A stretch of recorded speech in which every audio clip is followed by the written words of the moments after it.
En esta ocasión os traigo una versión muy especial del Citroën GS, la X2, una especie de variante deportiva que incrementa todavía más la desbordante personalidad de este modelo. A lo largo del vídeo nos subiremos a bordo de esta espectacular unidad, matriculada en Ourense en 1979, para conocer los detalles que la diferencian y que os aseguro que os van a sorprender, por lo que te recomiendo que te quede hasta el final para descubrirlos. También compararemos al X2 con otras versiones del GS y del GSA. Os contaré los puntos débiles y fuertes del coche y por qué podría haber sido una auténtica revolución en prestaciones, algo que lamentablemente no sucedió. Por último, echaremos un vistazo a la evolución de la marca colocándolo enfrente de un Citroën C5 de primera generación, algo que nos ayudará a comprender la trayectoria de la firma francesa. Como siempre, tienes más información en la descripción del vídeo. No olvides suscribirte para próximas entregas.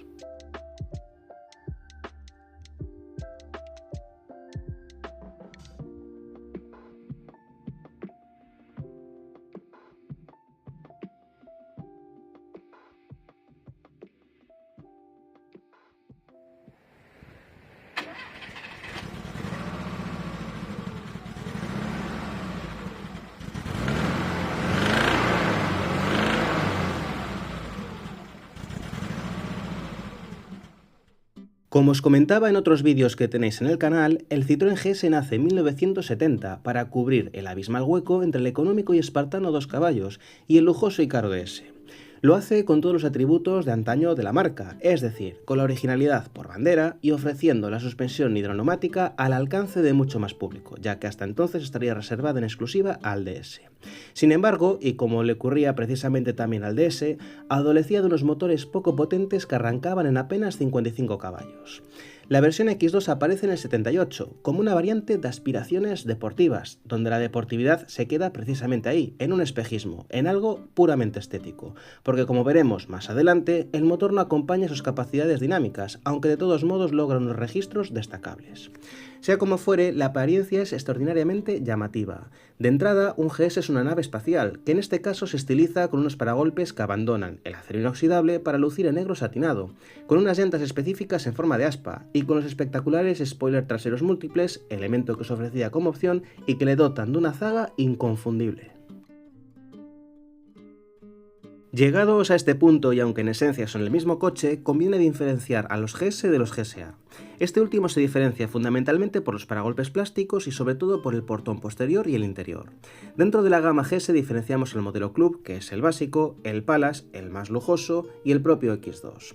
El sucesor de los GS y GSA llegaría en el 82 con el BX, ya concebido y producido bajo el paraguas de Peugeot, perdiendo parte de la originalidad, pero solucionando afortunadamente la gran carencia de su predecesor, la potencia de sus motores. El BX llegó a ofrecer 167 rabiosos caballos de la mano de la carismática versión GTI 16 válvulas que, por cierto, podéis ver en el canal.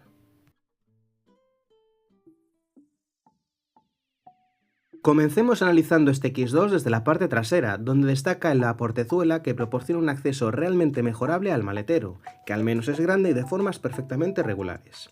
Otro aspecto que diferencia a los GS de los GSA es el paulatino abandono del acero inoxidable por el plástico, una tendencia que podemos ver en el resto de la industria y que desgraciadamente, para bien o para mal, pervive hasta nuestros días.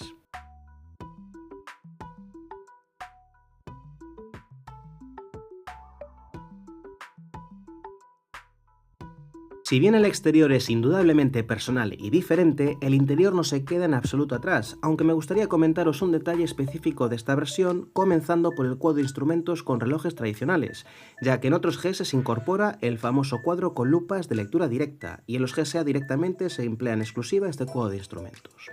Curiosamente, los GSA, que son más modernos, equipan, como os digo, todas las lupas y satélites, en lugar de las palancas de intermitentes limpiaparabrisas. Es decir, este X2 podría ser todavía más original y disruptivo.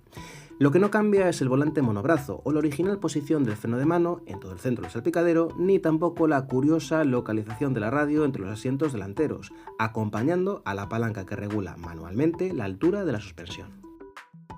Detrás encontraremos un habitáculo notablemente amplio y luminoso, donde reina el confort por encima de todo, y donde en este caso el juego de luces que proporcionan los alerones traseros y laterales genera una experiencia cuanto menos peculiar y que personalmente me encanta.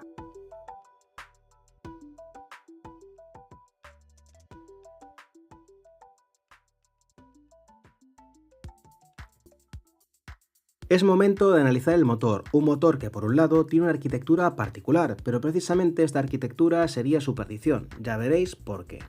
Así pues, nos encontramos con un propulsor de tipo boxer, es decir, con cilindros dispuestos en horizontal 2 a 2, como sucede por ejemplo en un Volkswagen Escarabajo o en un Porsche 911, y que es muy sencillo, tan sencillo que está refrigerado por aire y alimentado por un carburador convencional, una arquitectura idéntica, por cierto, a la de su hermano pequeño, el 2 caballos. El sonido en todo caso es inconfundible.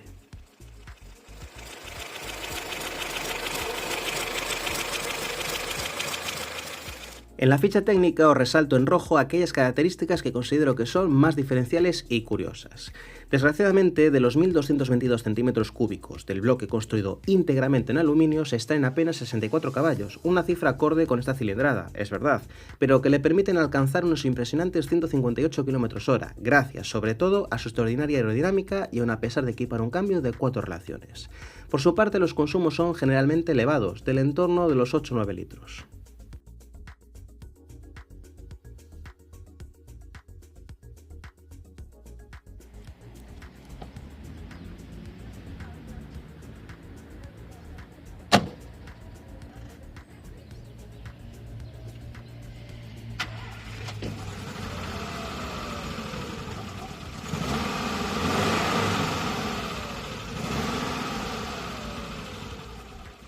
Debajo de los faros de cristal equipados con bombillas halógenas encontramos dos rejillas de ventilación, mientras que por detrás nos acompaña el característico escape tan largo de los GS, muy poco estilizado. Pienso que es una pena porque redondearía toda la presencia de la trasera un escape un poquito más armonioso. Una curiosidad de este motor es que técnicamente es posible arrancarlo a manivela, aunque desde luego tiene su truco y no es nada fácil hacerlo a la primera. En este cuadro podemos ver las diferencias entre la versión X2 del GS y la X1 y X3 de los GSA. Como se puede apreciar, en el GSA se monta un propulsor que estira la cilindrada hasta los 1.299 centímetros cúbicos, lo que apenas sirve para mejorar las prestaciones. Sí es destacable la presencia de la quinta marcha en el X3, que empezaba a ser un estándar a finales de los 70 y principios de los 80, y que sobre todo ayudan a mejorar los consumos y también la rumorosidad. En otras palabras, entre los X1, X2 y X3, las principales diferencias corren a cargo del diseño, sobre todo del interior, ya que en los GSA es diferente.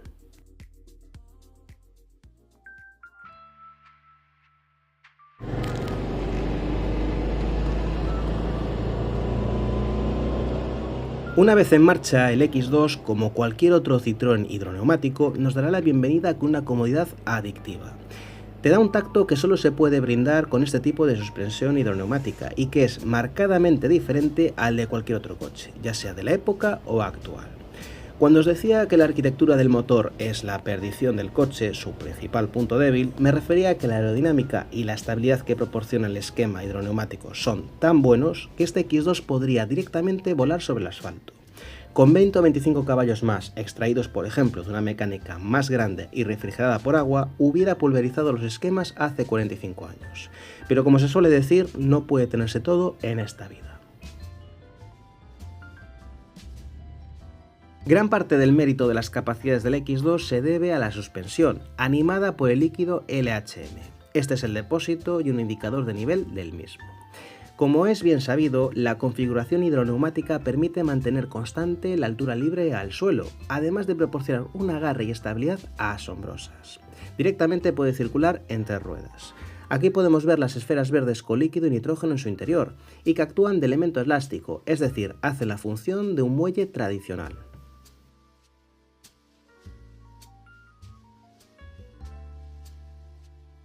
Por si fuera poco, podemos modificar la altura, en este caso no en 4, sino en 3 posiciones diferentes. En la más alta tendremos una distancia al suelo superior a la de mayoría de todoterrenos puros. Volviendo a la ficha técnica, lo primero que nos va a llamar la atención es el extraordinario coeficiente aerodinámico de solo 0,32, una cifra aceptable incluso hoy día, 50 años después, y que gracias al contenido peso hacen posible acariciar los 160 km/h, una cifra de auténtico récord para un coche de este tipo hace 50 años. Por otro lado, es también destacable la presencia de frenos de disco en ambos ejes, una característica que no se generalizó en las berlinas medias hasta finales de los 90. Otro punto débil del X2 es la escasa sección de los neumáticos, de apenas 145 mm de ancho.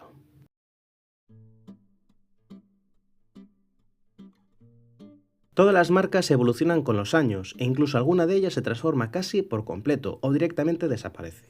En los 70, Citroën era una firma vanguardista, con un diseño muy original donde la mayoría de soluciones eran diferentes a la del resto de coches, por ejemplo los cuadros o los volantes monobrazo, pero que además innovaba desde un punto de vista técnico, con sistemas revolucionarios e increíbles como la suspensión hidroneumática o por ejemplo la dirección de autocentrado automático, la famosa Diraví.